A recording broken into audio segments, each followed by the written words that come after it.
Boa noite, queridos. A graça e a paz do Senhor Jesus Cristo. Vamos dar sequência aos nossos estudos no livro de Atos.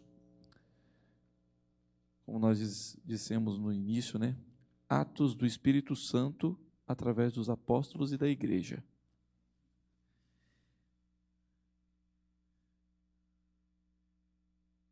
Atos capítulo 4, do verso 32 ao verso de número 35.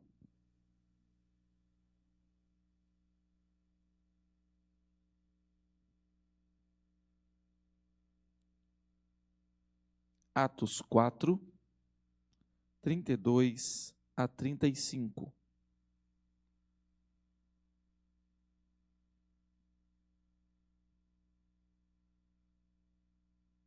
Eu vou ler o texto, os irmãos, por favor, acompanhem. Diz assim a palavra do Senhor. Da multidão dos que creram, era um o coração e a alma. Ninguém considerava exclusivamente sua nenhuma das coisas que possuía. Tudo, porém, lhes era comum. Com grande poder, os apóstolos davam testemunho da ressurreição do Senhor Jesus, e em todos eles havia abundante graça. Pois nenhum necessitado havia entre eles. Porquanto os que possuíam terras ou casas, vendendo-as, traziam os valores correspondentes e depositavam aos pés dos apóstolos. Então se distribuía a qualquer um à medida que alguém tinha necessidade. Feche os olhos, vamos orar mais uma vez. Pai querido, em nome do Senhor Jesus, queremos pedir ao Senhor que fale aos nossos corações. A tua palavra que foi lida, e é ela que é poderosa, é ela que é transformadora. Essa palavra que é viva e eficaz, essa palavra que molda o nosso caráter segundo o caráter do Senhor Jesus Cristo. E é isso que nós queremos. Nós pedimos ao Senhor que venha nos ensinar, venha nos confrontar, venha nos encorajar a fazer tudo conforme a vontade do Senhor, revelada aqui nas Escrituras Santas do Senhor. Em nome do Senhor Jesus que oramos. Amém. Avançai. Esse é o tema da nossa mensagem hoje. Avançai. E por que avançai? Porque, queridos, vamos dar uma olhada no contexto. Desce o Espírito Santo sobre a igreja do Senhor. A igreja começa a crescer. As pessoas se maravilham com aquilo que está acontecendo. Entretanto, logo em seguida acontece o primeiro milagre, assim, visto por todos, em nome do Senhor Jesus, por meio dos apóstolos. Aquele coxo, aquele paralítico, ali na porta formosa do templo. Aquilo cria um rebuliço. As pessoas observam aquilo e se admiram. Mas não somente as pessoas, não somente a sociedade. Os líderes religiosos também prestam atenção nisso. E levantam a perseguição. E começam prendendo Pedro e João. Interrogam Pedro e João. Mas não tem muita coisa o que fazer. Então, soltam, mas com ameaças. Não é para poder falar no nome de Jesus. E aí Pedro dá uma resposta a eles, claro que eles não gostam, mas mesmo assim os soltam. Eles vão até a igreja, onde a igreja estava reunida. E ali a igreja se coloca em oração. Acompanhando a história comigo? É isso aí. A igreja busca em oração o Senhor. Ela pede ao Senhor que acabe com a perseguição? O que ela pede? Ousadia, intrepidez para continuar pregando o Evangelho. E algo maravilhoso acontece. O Senhor, Ele nos responde de várias formas, e o Senhor responde no tempo dele. Eu tenho certeza que talvez tenha coisas que você tem pedido, que já tem anos que você está pedindo, mas ainda não recebeu. E às vezes a gente fica meio impaciente, querendo fazer as coisas do nosso jeito, porque Deus está demorando para responder, então é melhor eu tentar fazer do meu jeito. Mas aqui não. A resposta do Senhor veio imediatamente. Aqueles irmãos pediram e logo em seguida aquele lugar tremeu e o Espírito do Senhor os encheu. Agora, com essa ação do Espírito Santo em seus corações, dá-se a sequência. Por quê? Porque agora, na sequência da história, nós vamos ver que a perseguição vai ficar cada vez mais acirrada. Ela vai piorar, ela não vai melhorar. Se a gente acha que quando a gente ora, as coisas vão melhorar no sentido de a perseguição vai acabar, os problemas vão se acabar, a saúde vai estar sempre em dia, a família não vai ter mais problema. Não é bem assim. Não é bem assim. Entretanto, a certeza da presença do Senhor conosco, essa é constante. E nós temos isso conosco, porque é promessa. E essa igreja entendeu que a promessa do Senhor, quando ele fala que eis que estarei convosco todos os dias até a consumação dos séculos, estava em vigor, porque o Espírito Santo do Senhor enchia aquela igreja, acompanhava aquela igreja de perto, porque o Espírito Santo habita em nós, habita no meio do povo do Senhor. E essa ação maravilhosa do Espírito Santo agora faz com que essa igreja não arrefeça, pelo contrário, ela vai avançar. Ela não vai ficar com medo da perseguição. Ela não vai ficar com medo das ameaças. Ela não vai ficar com medo de falar aquilo que ela tem que falar para que o povo se converta. Ela vai continuar pregando o evangelho, independente se as pessoas vão dar a mínima ou se elas vão dar ouvidos. Essa igreja avança com o poder do Espírito Santo. Essa igreja avança com a certeza de que o Espírito Santo é quem os capacita a fazer a missão. Essa igreja avança e continua adiante, e continua em frente, avançando e crescendo cada vez mais. Começou com um grupo de 120, passou por um grupo de quase 3.000 pessoas, e agora eles já estão com um grupo de quase 5.000 pessoas e vão continuar avançando. E vão continuar avançando. Esse texto que nós lemos aqui, queridos, se vocês perceberem, ele tem uma boa semelhança com Atos 2, 42 a 47, não é? Sobre a questão da união do povo, sobre a questão da maneira como o povo agia, tudo em comum, tinha tudo em comum. Fala sobre a questão de achar graça, porque o povo via eles com bons olhos. Entretanto, há uma diferença aqui. A igreja está cada vez mais sendo perseguida.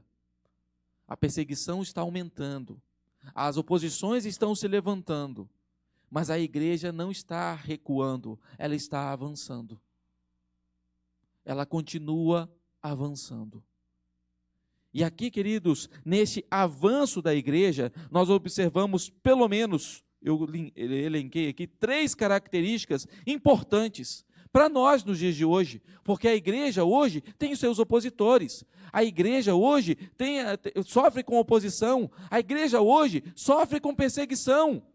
Talvez aqui no Brasil, essa perseguição ela seja meio que diminuída, mas nós bem sabemos que existem irmãos nossos em outros países em que eles não têm essa liberdade que nós temos aqui de cultuar.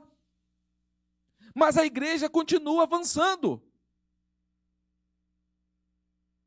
A igreja continua avançando. E como, queridos, que nós podemos continuar avançando, cumprindo a nossa missão? A primeira coisa que nós observamos aqui, queridos, no texto, é a ação do Espírito Santo. Essa ação do Espírito Santo, e é claro, tudo aqui tem a ver com a ação do Espírito Santo, essa ação do Espírito Santo que leva a igreja a viver em comunhão. Não é uma comunhão falsa, não é uma comunhão mais ou menos, é uma verdadeira comunhão. Observe o verso de número 32, quando vai dizer assim: da multidão dos que creram, era um o coração e a alma. O que quer dizer isso? Essa comunhão promovida pelo Espírito Santo faz com que aquele povo tenha o mesmo alvo, tenha a mesma direção. Não quer dizer que eles tinham o mesmo pensamento no que diz respeito assim, bom, já que eu gosto de comer feijão, arroz e batata frita, o meu irmão também tem que pensar do mesmo jeito. Já que eu gosto de azul, a minha irmã tem que também gostar de azul. Não é isso. Não é essas coisas pormenores. Não é se eu gosto de sentar com a perna cruzada ou se eu gosto de sentar com a perna esticada. Não são essas coisas. Mas é naquilo que realmente vale a pena investir. Aquilo que realmente faz sentido, que é essencial para a vida, o Evangelho. O Evangelho é um só. E eles tinham essa mesma ideia, eles tinham esse mesmo pensamento, eles tinham a mesma direção. Jesus Cristo é o nosso alvo.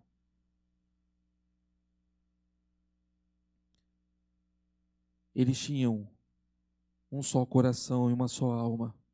Essa comunhão, queridos, promovida pelo Espírito Santo, significa que eles tinham o amor de Deus arraigado no coração deles de uma maneira tão grande que a maneira como eles amavam a Deus faziam com que eles amassem os seus irmãos. Observe que dizer um coração e uma alma, lembra de quando o Senhor Jesus foi lá em Marcos capítulo 12, se eu não me engano, verso de número 30, quando ele responde à pessoa que fala assim, qual é o maior dos mandamentos? E ele fala, amarás o Senhor teu Deus de todo o teu coração, de toda a tua alma.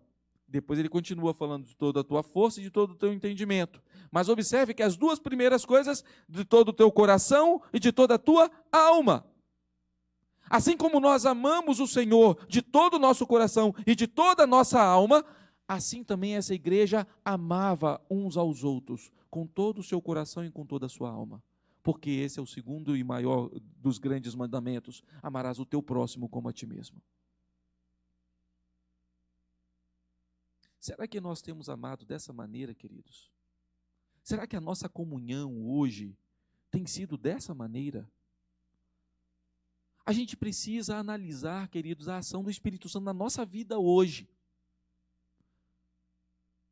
Como tem sido? A gente fala sobre a ação do Espírito Santo, a gente fala sobre o agir de Deus, o avivamento, mas muitas vezes nós não nos colocamos na brecha, nós muitas vezes não buscamos o Senhor, e não buscamos servir ao Senhor, e não demonstramos o amor que nós dizemos ter para o Senhor, quando nós estamos no meio da igreja. Eram quase 5.000 pessoas, queridos. Eu não sei se todos eles se conheciam, mas certamente havia um amor por todos ali. Todos se amavam de maneira generosa, todos se amavam de maneira sincera. O fato de nenhum aqui pensar que aquilo que ele possuía era realmente dele, mas de todos, não é uma forma de comunismo, porque não é uma coisa instituída por um governo. Vocês vão viver desse jeito porque é assim que tem que ser. Não, foi algo voluntário. Foi com alegria que eles fizeram isso.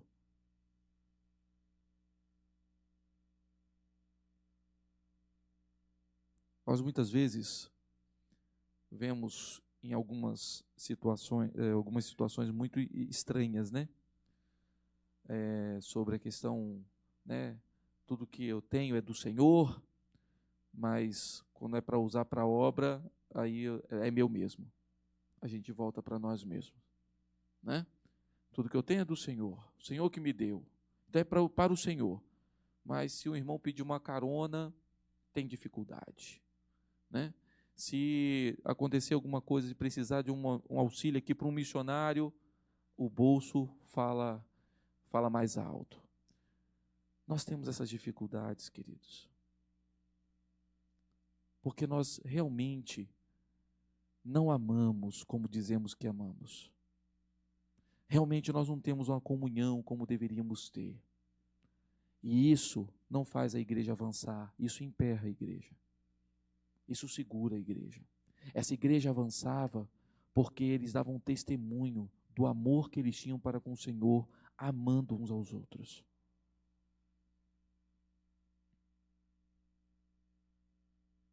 Essa comunhão, queridos, não pode ser forçada, ela tem que ser intencional. Eu amo porque o Senhor me amou primeiro. E se eu amo o Senhor, certamente eu tenho que amar o meu irmão. Porque se eu não amo o meu irmão, se eu não amo a minha irmã, eu de fato não amo a Deus. Aquele negócio, não, eu amo, mas ele lá e eu cá. Isso não é amor, queridos. Seu coração está cheio de mágoa, não está cheio de amor. Eu perdoo, mas não precisa mais falar comigo, não. Isso não é amor, queridos. Isso não é perdão.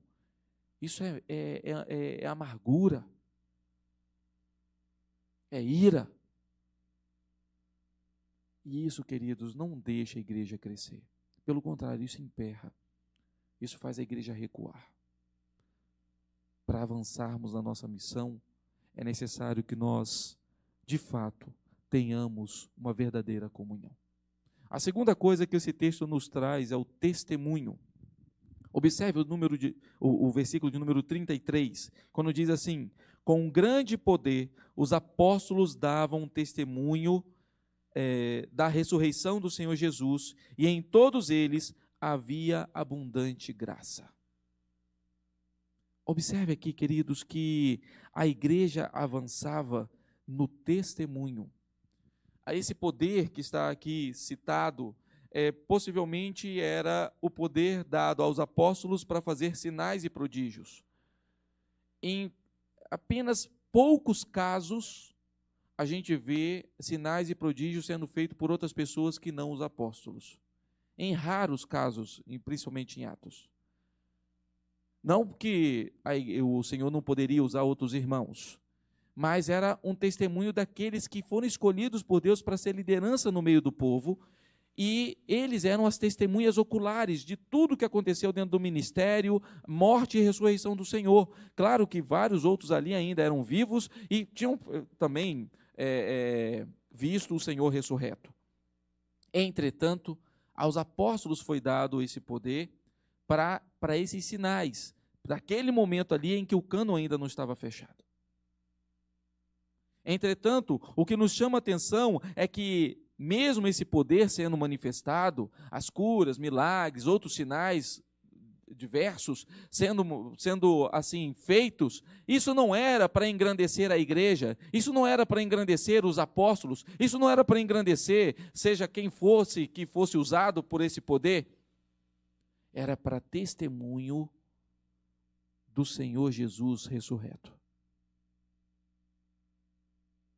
O que nós fazemos, queridos, o que nós fazemos, seja aqui dentro, seja lá fora, deve ser para testemunhar do Senhor Jesus, o Cristo ressurreto que eu e você cremos. E por que a ressurreição? Ontem de manhã, o reverendo Fábio estava conversando com a gente, falando sobre essa questão da importância da ressurreição, da doutrina da ressurreição em Atos. Como isso é importante, toda hora ele citando sobre a ressurreição. Por quê? Por que da ressurreição? Por que toda hora tocar nesse ponto da ressurreição? Isso tem uma explicação também. Era elemento-chave, queridos, na pregação dos apóstolos, era elemento-chave na pregação da igreja, porque os apóstolos foram testemunhas de que Jesus ressuscitou. Então eles falavam da ressurreição porque eles não serviam a um homem que morreu numa cruz, mas eles serviam e testemunhavam e anunciavam um homem que, depois de morrer na cruz do Calvário pelos nossos pecados, ele ressuscitou, garantindo a nossa salvação. falar sobre um homem pregado na cruz, que muitos, por conta daquela mentira espalhada pelos guardas, ainda muitos acreditavam. O texto bíblico fala que até hoje, né, até hoje nos tempos do autor, eles acreditavam que o corpo de Jesus tinha sido raptado, tinha sido roubado. E agora os apóstolos vão dizer assim: nós não anunciamos um homem morto, que nós roubamos o corpo dele do templo, do sepulcro, não. Nós estamos anunciando um homem que ressuscitou, está vivo. Você crê nisso? Você anuncia o Jesus Cristo ressurreto? Você entende a importância da ressurreição na nossa salvação? Infelizmente, queridos, com o liberalismo teológico, a ressurreição tem sido deixada para trás. Por conta do liberalismo teológico, teólogos, ou que se dizem teólogos, estão dizendo que Jesus morreu. Ponto. Acabou. Mas não acreditam na ressurreição. São os saduceus dos dias de hoje. É por isso que era tão importante para Pedro e os demais apóstolos anunciar que o Cristo que nós anunciamos para vocês, que podem transformar, que transformou a vida do coxo lá da porta formosa do templo, que pode transformar a vida de várias pessoas aqui, está vivo. Ele ressuscitou. Esse é o testemunho, queridos, que a igreja dava. Esse é o testemunho que nós hoje, nos dias de hoje, para avançarmos na nossa missão, nós precisamos anunciar, nós precisamos testemunhar. E eles achavam graça, queridos. Quando eu falava achavam graça, não é que eles riam, não.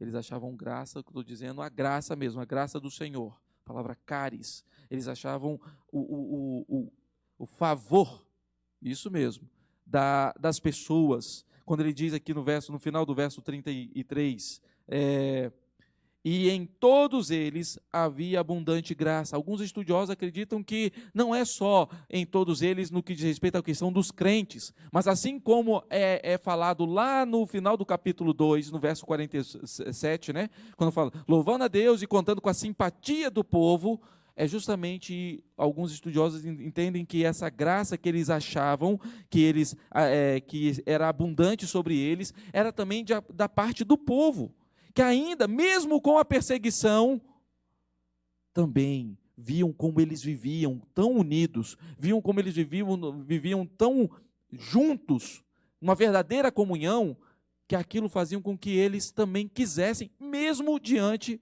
da perseguição que estava se levantando, mesmo diante da oposição que se levantava contra a igreja. Ah, queridos,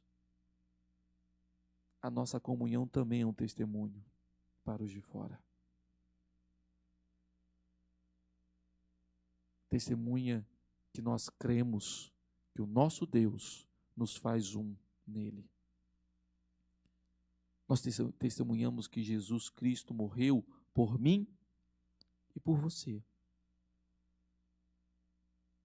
É por isso que Paulo, escrevendo aos Romanos, no capítulo 14, ele vai falar aquele por quem Cristo morreu. Ele está falando sobre a questão de testemunho e até ele está falando até mesmo sobre a questão de não levantar nenhum escândalo por amor àquele irmão ou irmã por quem Cristo também morreu. O nosso testemunho, queridos, é muito importante para que a igreja continue avançando. Mas nós não testemunhamos o que nós fazemos. O que nós testemunhamos é aquilo que Cristo fez por nós. O que nós testemunhamos, queridos, não é o que eu faço na igreja, se eu faço isso, eu faço aquilo. Nós não testemunhamos se o louvor é bom, se o pastor é bom, se as sociedades internas são boas, as programações são legais, são divertidas. Nós testemunhamos o nome do Senhor Jesus Cristo, aquele que vive eternamente. Essa é a mensagem, esse é o testemunho que eu e você carregamos no nosso dia a dia. É assim que a igreja avança. É assim que a igreja continua andando para frente. É assim que a igreja vai cumprindo a sua missão. Em terceiro lugar, uma terceira característica que a igreja demonstra é a sua generosidade. Observe, queridos, o verso de número 34 e 35, quando diz assim: pois nenhum necessitado havia entre eles. Igual lá em Atos capítulo 2, já vimos isso, aqui também fala que nenhum necessitado havia entre eles. E por quê? Como que isso acontecia? Né? Primeiro, queridos, a comunhão e o testemunho sem generosidade não faz a gente avançar. Eu posso viver aqui, unido aqui com alguns irmãos que estão aqui presentes, ou talvez mesmo que a igreja estivesse completa aqui, poderíamos aqui estar todos juntos. Mas se vivermos assim, olhando um para a cara do outro, sem nos ajudarmos mutuamente, sem nos pastorearmos mutuamente, sem nos edificarmos mutuamente, sem nos instruir mutuamente, sem nos perdoar mutuamente, sem nos amar mutuamente, nada disso faz sentido, nada disso serve de testemunho. Então a gente vê aqui a generosidade dessa igreja, mostrando que sua comunhão é genuína e que o seu testemunho é verdadeiro.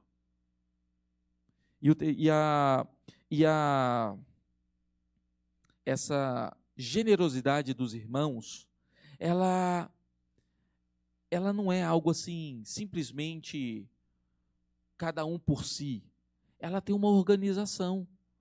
Já observaram como que é feito aqui? Observe o restante do verso 34, quando diz assim: pois nenhum necessitado havia entre eles, porquanto os que possuíam terras ou casas, vendendo-as, traziam os valores correspondentes. Então, eles já tinham um propósito. Por que eu vendia uma propriedade? Por que o irmão vendia? Por que o outro vendia uma propriedade ou uma casa? Para acudir um outro irmão que estava em necessidade. Todos faziam isso o tempo todo. Cada um vai se desfazer do que tem para poder ajudar. Não. À medida que alguém tinha necessidade, alguém se levantava, vendia uma propriedade, ajudava aquele irmão. Se daqui a algum tempo outro irmão levantasse uma situação de necessidade, outro irmão ia lá, vendia uma propriedade e assim ajudava o irmão e assim ia acontecendo. Alguns acreditam que pega tudo, entrega tudo. Não, não é desse jeito. Não era assim que funcionava. Havia uma organização dentro dessa ajuda. À medida que havia necessidade, era levado também aos apóstolos. Observe o verso de número 35, quando diz: e depositavam aos pés dos apóstolos. Havia uma organização. Havia pessoas ali, uma liderança na igreja, que destinava, que estava sobre a sua incumbência, destinar aqueles valores assim depositados aos seus pés. Não era cada um falando assim: não, eu não sei se os apóstolos vão administrar de maneira correta, então eu mesmo vou vender a propriedade e vou lá entregar para aquele irmão lá que está necessitando. Não acontecia assim. Eu não sei. Vai que acontece igual aconteceu com Judas, que já tirava moedas da bolsa, né? Talvez um desses apóstolos aí, não conheço, pessoas vemos, costumes não sabemos, então eu não, é melhor eu ir lá mesmo, eu ir fazer isso aqui Não. A igreja confiava na sua liderança. A igreja depositava aquilo que era necessário aos pés dos apóstolos. E os apóstolos faziam essa distribuição conforme a necessidade que tinha na comunidade. Olha o verso de número 35, quando diz por completo: e depositavam aos pés dos apóstolos, então se distribuía a qualquer um à medida que alguém tinha necessidade. O irmão vendeu, eu estou precisando de tanto. Beleza, então essa parte vai para você. Eu estou precisando de tanto, então essa parte vai para você. Não era simplesmente por de qualquer maneira, mas havia uma organização. Nós avançamos também, queridos, quando nós demonstramos generosidade. Nós avançamos quando nós entendemos que nós precisamos ter um coração abnegado das coisas. É bênção do Senhor possuirmos bens. É bênção do Senhor termos os nossos recursos. Mas para quem você está amontoando o tesouro? Se um irmão seu, se uma irmã sua precisa de uma ajuda, não é o caso de nós também nos juntarmos e ajudarmos mutuamente? Mas muitas vezes nós agimos como o texto de Provérbios, se eu não me engano, falando sobre as filhas da sanguessuga. Dá, dá, dá, dá. Quanto mais tem, mais quer. Farinha pouca, meu pirão primeiro. Né? Nós usamos muito esse ditado. Ainda que a gente não fale, a gente vive ele. Ah, meus queridos, os apóstolos administravam os recursos de acordo com as necessidades que havia na igreja. E o povo generosamente, voluntariamente, doavam aquilo que vendiam para que não houvesse nenhum necessitado no meio do povo. 5.000 pessoas. Não era um lugar pequeno, não era uma coisa pequena, não era um grupo pequeno. Mas não havia um necessitado, porque a igreja generosamente supria as necessidades uns dos outros. Porque ela era boa? Não, porque ela entendeu que Deus é bom e tem suprido as suas necessidades. Meus queridos, a igreja avança. Quero aqui já concluir. A igreja avança em sua missão quando ela busca o enchimento do Espírito Santo. Isso não começa de uma maneira coletiva. Pode até vir de uma maneira coletiva, mas ela começa, sobretudo, no coração de cada um de nós. É claro que quando, a fagulha acende, vai espalhando esse fogo. Entretanto, observe os grandes avivamentos que aconteceram na história. Não foi em grupos grandes. Os grupos foram crescendo. Mas começou com uma pessoa, um grupo muito pequeno, um grupo de oração, uma família. E ali foi se expandindo. Nós podemos e devemos ser essas pessoas usadas pelo Espírito Santo para acender a chama no meio da igreja. Para isso, nós precisamos buscar o Senhor. Não tem como nós criarmos avivamento em nós mesmos. Nós não temos essa capacidade. Mas nós podemos e devemos buscar do Senhor o avivamento no nosso coração. Nós devemos e podemos buscar o Senhor para que, a começar em nós, Ele avive a sua igreja. Queridos, a igreja avança quando vive em comunhão sincera e abnegada. Como está o seu coração? Como é o seu coração no que diz respeito à comunhão com a sua igreja? As suas palavras são para abençoar os seus irmãos? Ou as suas palavras são para reclamar, para coagir, até mesmo às vezes até mesmo para ofender seus irmãos?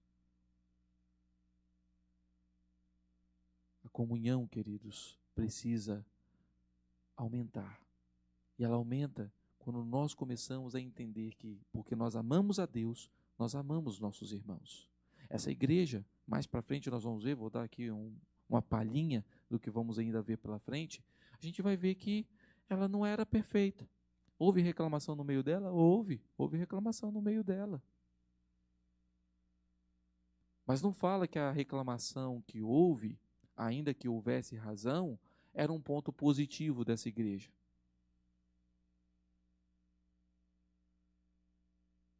Amor abnegado, comunhão sincera.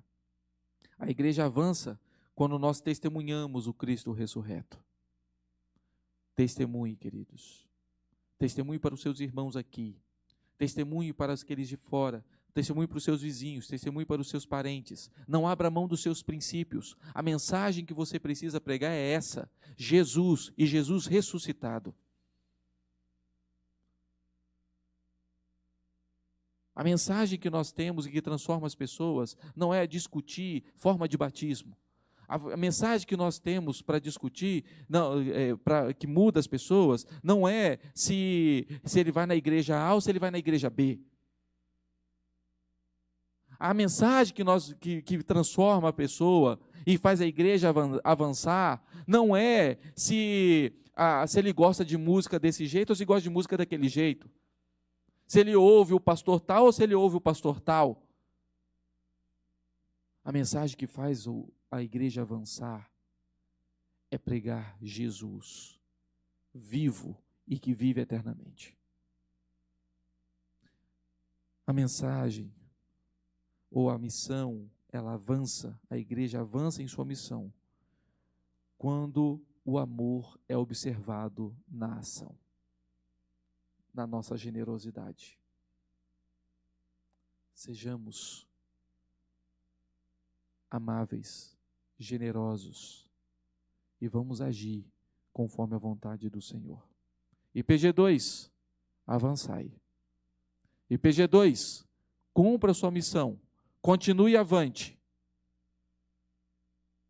amando, com generosidade, buscando comunhão, buscando testemunhar do Jesus ressurreto e, sobretudo, buscando a ação do Espírito Santo na nossa vida, para honra e glória do nome dele.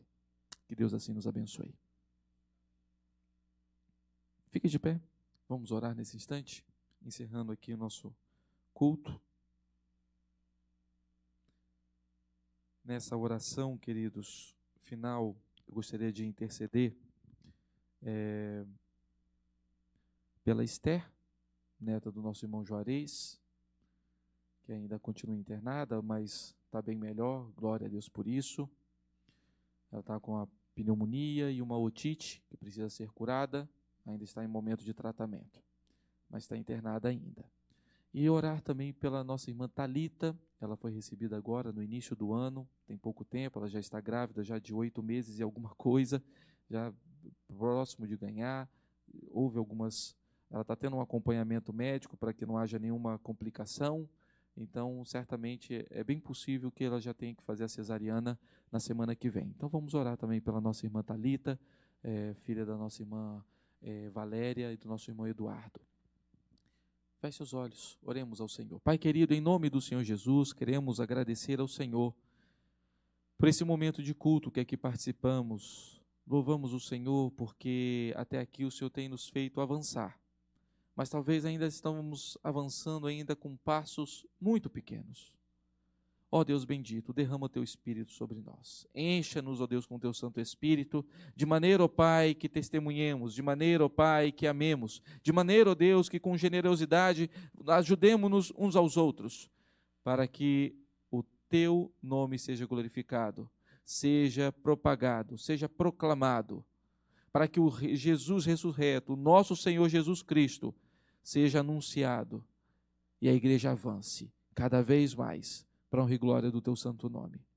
Pai querido, nós também queremos, nesse momento, interceder pela vida da pequena Esther, que o Senhor esteja, Deus, curando-a, em nome do Senhor Jesus, tira todo aquele mal-estar ainda no seu ouvido, também nas suas costas, que o Senhor esteja, Deus, cuidando, Pai, curando-a dessa pneumonia, dessa otite, em nome do Senhor Jesus.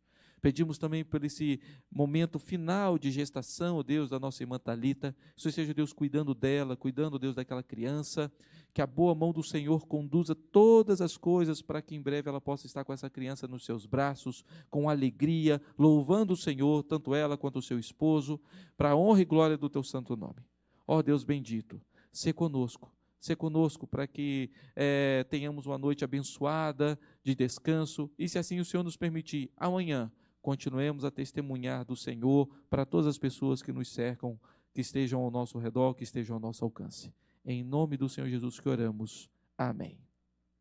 Que a graça bendita e maravilhosa do Senhor Jesus Cristo, o amor de Deus nosso Pai, a comunhão e a consolação do Espírito Santo seja sobre todo o povo de Deus, presente aqui e espalhado por toda a terra, hoje para todos sempre. Amém. Queridos, se assentem, por favor. Quero aqui dar 2 avisos. As nossas irmãs aí da SAF estão promovendo aí um filme na sexta-feira, né? A Tela Crente.